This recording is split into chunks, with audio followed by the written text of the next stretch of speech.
Gracie and I are at the coal mines today, and we're visiting what's known as the military precinct. It's our first video we've done up here, and even though that sign says it's 10 minutes away down the bottom of the hill, it's actually not. It's actually here where we are now at the top of the hill, 10-minute walk up the hill from the settlement. So the cottage we're visiting here itself is known as the Commandant's house, the commanding officer's quarters, or visiting magistrate's quarters over the different times.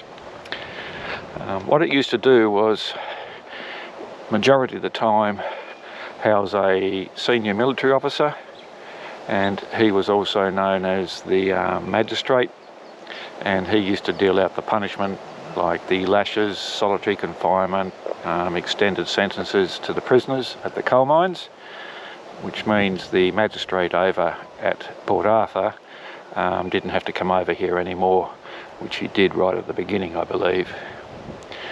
And then later on, as the other probation stations opened up down the road from the coal mines, the magistrate here also served the same functions at those stations. Now, the records seem to show that this was built pre-1836.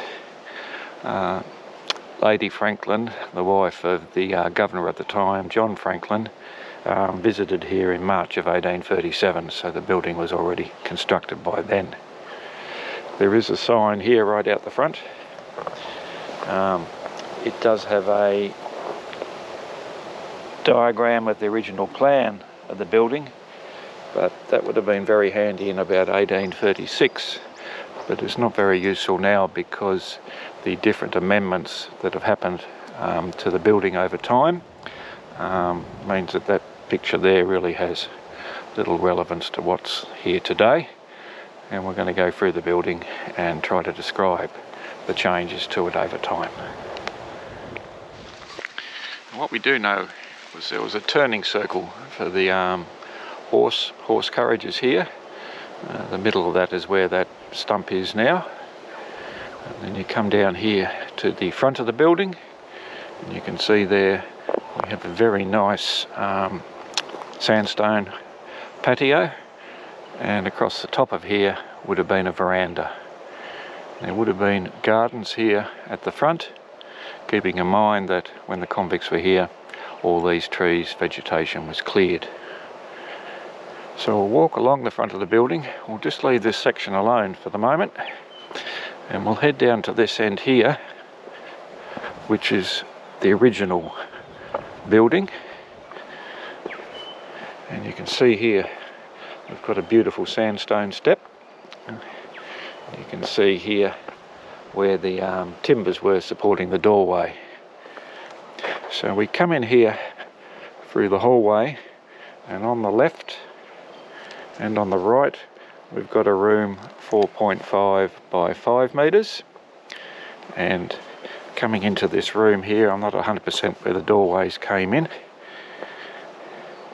and we have the remains of a chimney here, and notice all the walls here inside and out are lime washed. And we pop into our other large room here,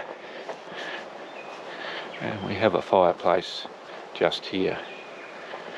Now 4.5 by 5 metres, if you've seen my earlier videos, for some of the other quarters that the overseers, assistant superintendents that lived in, you would have had quite a generous room area of this size for a family to live in. So let's hop back out to the hallway here. And we come to this here. This is some type of closet storeroom, and it was 4.5 by 2.8. Being that size, it didn't have a fireplace. And on this side here, where these bricks are here, going across here, and I've got a bit of a gap. Originally, this is where the entrance to the building was on this side. All what you can see over here wasn't there at the time. come down here, got 2 rooms here, and we've got a room here 4.5 by 4. This is quite a generous room. It was for the servant or servants, but there was no fireplace in this room. And then we go across to here, and this would have been the kitchen, and this was 4.5 by 4 metres. I believe the fireplace was originally someplace up here. It gets a little confusing in regards to the kitchens, which we'll get to here in a moment. Now, the plan of the area in 1839 shows that this lobby area was still in existence, but by 1842, and this is very good single leg balance exercises over these bricks, it was closed off here.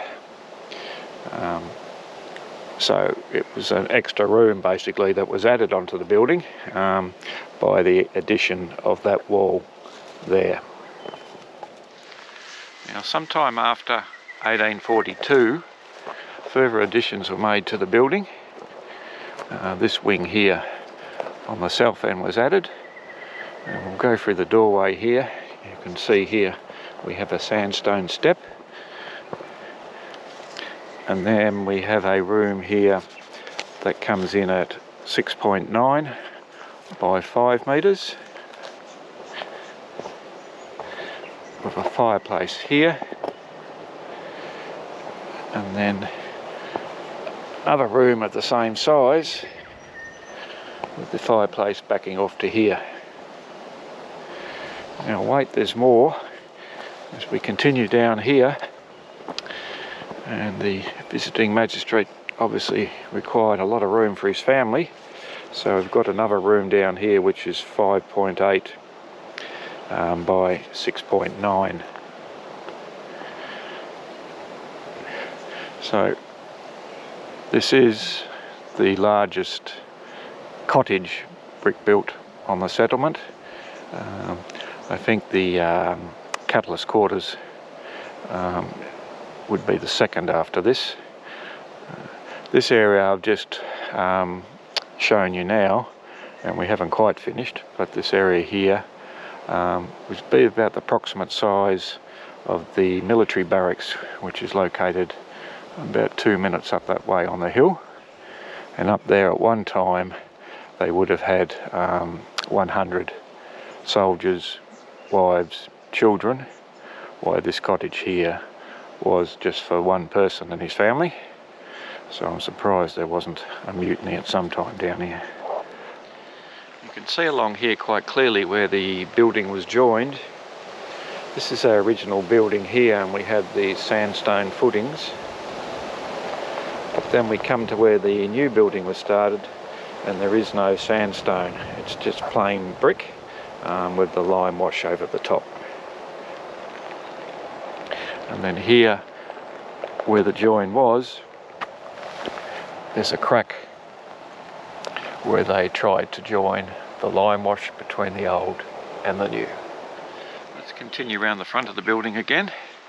So we're back to the original wing, and just here you can see the remains of a window, and then we come to the doorway. But we'll head round this side here, and there would have been a window here, and then round the back, or the northern end of the building, and you can see here the lime wash starting to deteriorate. This building would have been the first brick building here, and the bricks would have come from Port Arthur. The brick kiln was certainly not operating when this was built, 1835, 1836. So we'll finish down here on the northern wall. We'll come back in through the side of our servants' room, and then down this way here we have what are known as outbuildings. Now, this outbuilding is shown as being constructed by 1837, and then a further 2 outbuildings, one I believe where that pile of brick rubble is, and a second under this log was shown as being built by 1842, and then the area I'm standing in now all would have been garden.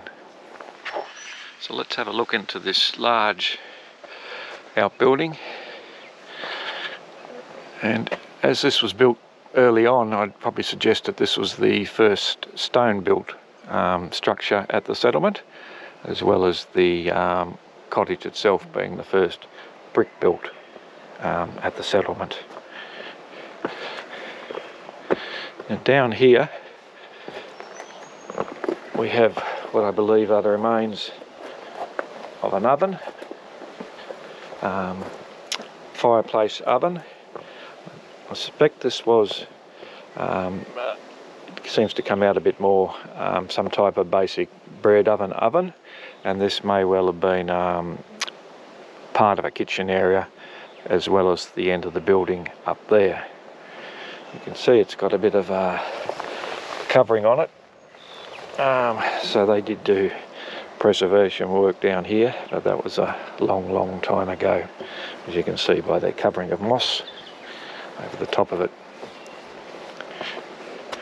Now later on they seem to decide to knock a hole in the wall here and build a bread oven. If you can see my rope here, it gives you what I believe is the outside wall of the oven approximately, and it's quite a considerable structure. There's not too much left of it now. There seems to be just a pathway to get down into that building, but we have on this side here, you can see a bit of the shape. How it was starting to round, and then on this side here we have some more rounding. Now when they did the additions of the buildings, it was suggested by an old survey, and maybe I read it wrong, but this area joined up to the back of the kitchen, but I'm not seeing any evidence of that. I think that bread oven just backed into there, and I believe there was a window about here where I'm standing. I can't see any foundations going along the bottom here, but under all this brick rubble you could probably hide the Titanic. It's that much of a mess. Now I'm down at the western end of the large outbuilding, and this is where a stable was, and you can just see here the partition of the stable, and also it's the outside wall, so a horse would have been in there, and I believe they kept a goat or goats up here for milk. They may have been kept on this side here, or they may have had a timber structure outside. I don't know. If you've seen my video medical officer's stable, that's where I got the idea of that area being a stable, looking at the shape and size of what we have here, and comparing it to the amount of rocks and that stone that was down there. That's why I put forward the theory that down that area there was the medical officer's stable. And we'll walk outside the southern side of the large outbuilding. You can see by the sandstone here, it's not that beautifully crafted, trimmed sandstone you see down at the penitentiary or at the commissionerate officers' quarters. A lot of this is just bits and pieces. Some of it's shaped in some manner, but certainly not the craftsmanship you see on some of the other buildings that were built later on. I suggest a lot of this sandstone rubble may have been coming out of the shafts they were building at the time, and as they were tunnelling down they hit sandstone, and it was moved up to here by the convicts. Now I'm going to put a few photos up now And I'm standing where I believe the following photo is, and I'm at the back of the front room of the old quarter, and then you should be able to see the doorway and then the window on the right in the distance.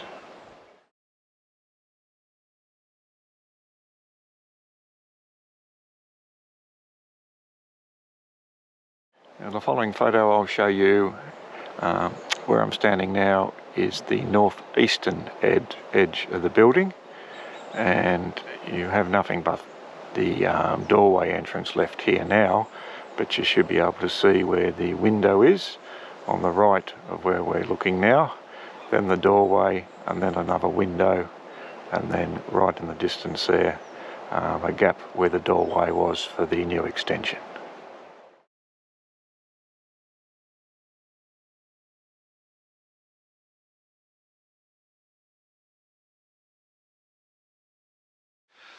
After the convicts left, the visiting magistrate stayed here as his duties required him still attending the other probation stations that were still open down past the coal mines, such as Impression Bay, Cascades. He stayed here up until 1855, and then what I believe after that is they relaxed the rules about who could use these buildings, and the miners who took over the lease for the government were staying in these buildings, which may have kept them alive a little bit longer before finally the brick thieves, vandals and the actual decay of the buildings themselves caused them to come down. It doesn't take much to get me too excited when I find relics of the past up here. And here's a piece of timber that I found at the back of the outbuilding. And just here you can see the old square copper nails that a convict would have driven into this piece of wood probably 185 years ago. So, normally something like this is in a museum, so it can be shared, which I understand. But it's quite special to find something like this. And another thing I found up here is some type of old peg, quite heavy. I haven't got a clue what it was used for. And again, it's great to find little things up in here now and then. In 1860, the government released a register of assets, which is basically of all the buildings that were down here, and it listed how many rooms each building had. And on that list, it listed the military officers' quarters as having 6 rooms, which describes the original 6 rooms that were built. It doesn't mention these other 3 rooms that were added later on. Now this also occurs at the Superintendent's cottage, which is the second largest cottage here. The Catalyst is the third, so I got that mixed up before. But anyway, the Superintendent has an extra room, the Catechist has an extra room, and the Surgeon has an extra room. And these are all the highest ranking officers on the site. Now, I've said twice before in this video that these bricks were from Port Arthur, but I'm referring there to the original building. What I believe here, these bricks on this side, the new addition, were from the brick kiln that they built here at the coal mines. And to have any type of building constructed or modified in that, it basically had to go to the governor level of Tasmania. That's how the system used to work back then. Even if you wanted more bricks from Port Arthur, you couldn't just put up a semaphore and say, look, send us 50,000 more bricks. You'd have to have paperwork and all that for that to occur. So what I'm proposing is these high-ranking officers were using the brick kiln here to do renos to their palaces, and by doing that it took away from the construction down at the main settlement area. Many of the plans for the coal mines were approved, but it took 2 to 3 years for the buildings to actually get built. And if the workforce and the bricks themselves are being diverted to projects like this, then that probably goes to explain why. And it also probably explains why buildings were never built that were approved, such as a schoolhouse for the children. So there we have it, the military officers' quarters at the coal mines.